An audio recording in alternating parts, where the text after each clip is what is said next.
नवी मुंबईत मनसेचा रिक्षांवर स्टिकर लावून मराठी जनजागृतीचा उपक्रम। नवी मुंबईत मनसेकडून रिक्षा चालकांमध्ये मराठी भाषेच्या वापराबाबत जनजागृती मोहीम राबवण्यात येते आहे। मी मराठी बोलतो, मला मराठी समजते, या माझ्या रिक्षात बसा, अशा आशयाचे स्टिकर्स रिक्षांवर लावून हा उपक्रम करण्यात आला आहे। मनसे अध्यक्ष गजानन काळे यांच्या नेतृत्वात ही मोहीम पार पडली।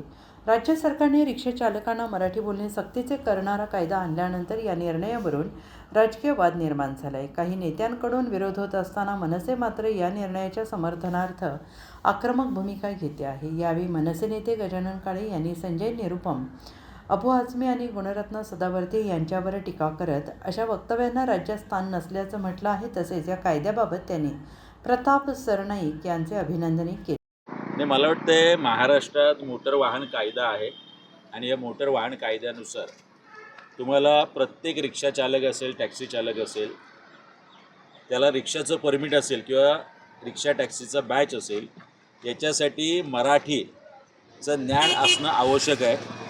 हा काय काल आजचा आणि उद्याचा निर्णय नाही आहे। वर्षानुवर्ष हा 1988च्या अगोदरपासूनचा मोटर वाहन कायदा आहे, तेव्हापासूनचा हा नियम आहे।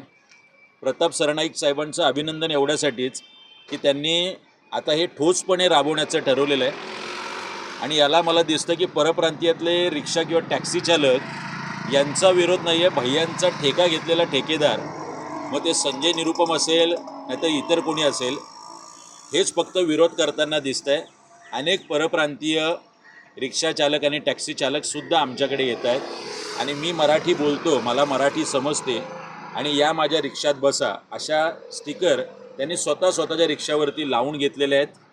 त्यामुळे मला हे सांगणं आहे प्रत्येक रिक्षा चालक, टॅक्सी चालकाला की आपण भाषावर प्रांतरचना झालेली आहे।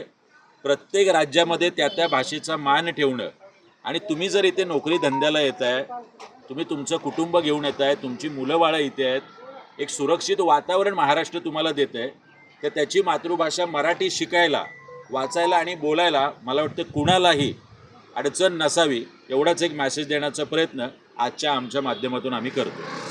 आपण तुम्ही ज्या पद्धतीने म्हणालात की परप्रांतीयांनाही कसं वाटते, मात्र परप्रांतीयांमध्ये सत्तेच्या लोभापायी काही मराठीवरही राजकारण करतात, हे महाराष्ट्राचे दुर्दैव म्हणावं लागेल।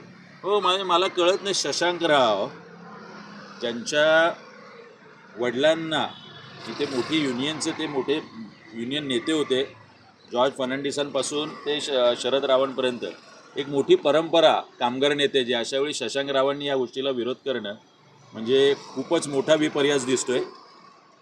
सदावर्ते नावाचं एक बेडूक आहेच इथे बोलायला, तर मला वाटतं हे मराठी भैये जे आहेत थोडक्यात, यांनीसुद्धा विरोध करणं आणि हे कुणाच्या सांगण्यावरून केलं जातं याचा शोध मला वाटतं आता मराठी माणसाने घ्यायला पाहिजे।